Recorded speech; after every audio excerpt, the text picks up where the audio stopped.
Welcome into the latest edition of Extra Time. Thank you as always for your tweets. Craig, am I right in thinking you have no power in the house at the moment? Correct. So just about to do this and it dropped. It seems today is not quite, it's not a golfing day today. It's not golfing weather, so it's a bit breezy. And the power's just, I don't think it's just my house. I think it's the whole street. No, it's big storms around at the moment. Let's get on with the questions then before everything cuts out. In the past 12 to 15 years, Ali, which Champions League winning team do you think was not deserved? Wow, what a loaded question that was. I don't think it's so much about not deserved, but I just hate for a title to be decided and a title of the magnitude of the Champions League final to be decided on a slip. And so I go back to John Terry and the final in 2008 against Manchester United. Look, if he steps up, misses the penalty, or Van der Sar makes a save, then so be it. But the fact that a slip in that moment of such importance and has such an impact and influence on the outcome, I hate to see that. So regardless of whether it was John Terry or had it been a player from Manchester United, I would hate in any case and in any event for a final and a moment of that magnitude to be decided on a player slipping. Craig, this is right up your street, isn't it, this question?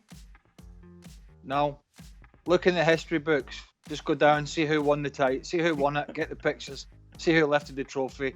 Job done, we can move on. And I'm looking at the wrong camera. Ali, would Neymar be a starter in the 2005 Brazil team? Well, I think the obvious player that would drop out would be Adriano. And if that was the case, then maybe you push Ronaldinho further forward, playing alongside Ronaldo. At that time, Brazil was trying to play with two strikers. But what I can tell you is that Neymar was not coming in for Ronaldinho. He was not coming in for Kaká. He was not coming in for Ronaldo, obviously. And so if there was any chance in terms of that attacking four as to who would be the odd man out, it would be Adriano. And maybe you park Neymar down the left-hand side and Ronaldinho further forward. Craig, who was better, Henrik Larsson or Gianfranco Zola? What up? I'm going to say soccer ball. Yeah, what part of soccer ball? The overall part. Well, there's many different facets to soccer ball. It's a bit like asking who was better, Gianfranco Zola or John Terry or Rio Ferdinand. Who was the better natural goal scorer? Henrik Larsson. Who was the most gifted at an individual skill at wriggling away from people? Gianfranco Zola. But a different skill set. You know, don't score the amount of goals that Larsson scored for no reason. And, you know, Gianfranco Zola is remembered, particularly by Chelsea fans, for the skill set and the ability to pick a pass. It's apples and oranges here. And if that's so, who are you picking first in Playground? Right, you're a captain in Playground. Who are you picking first? As I told you last week, Dan, I'm very much a 50-50 guy these days. And that shall remain so in this lockdown. God, I hate 50-50. Right then. Hey Dan, I'm more interested in finding out what's going on in the New York Film Academy behind Craig Burley's head at this point. We went through this last week. This is Craig's secret life.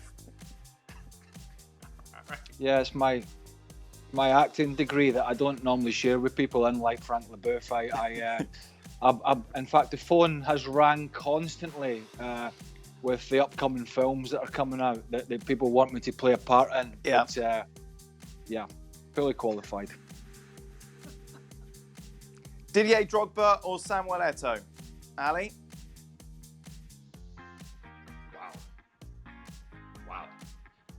Oh, man. This is a tough one. I'm going to go Samuel Eto'o, but it's tight. It is really, really tight. The physicality of Didier Drogba may be superior to that of Samuel Eto'o, but I do think that Samuel Eto'o was a better finisher than Drogba. This is tight. I'm going to take Eto'o. 50-50, man. You got it. Honestly. What's happening nowadays? I don't know. Now, if anyone saw the quiz between Ali and Herc, they would have seen Ali give pretty much every answer wrongly as Landon Donovan. That's the next question coming up, Ali. Donovan or Dempsey?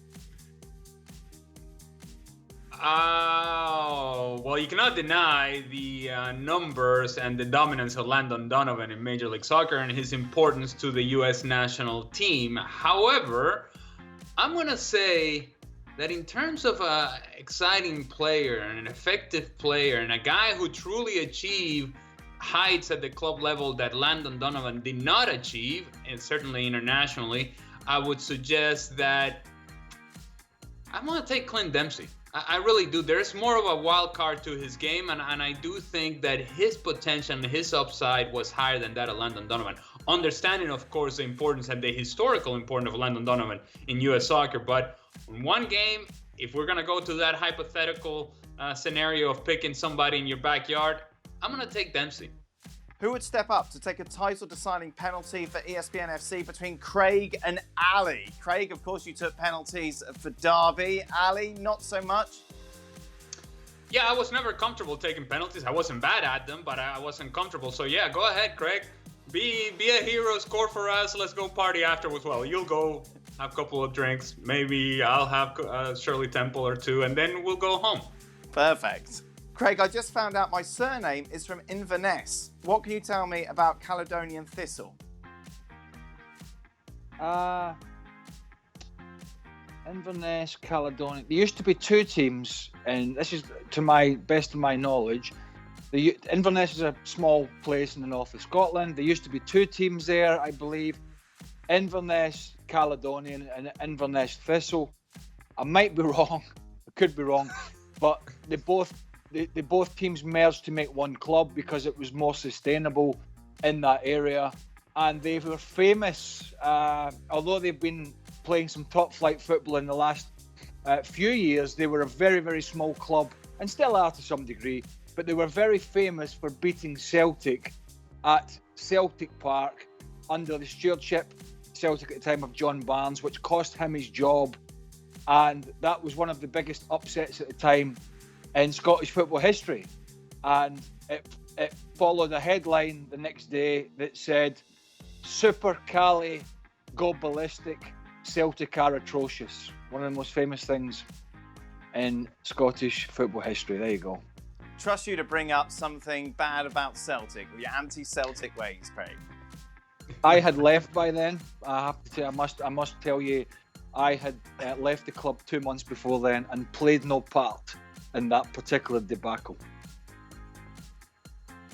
Finally, Ali, what's your favourite word? 100% Lukaku or Leipzig?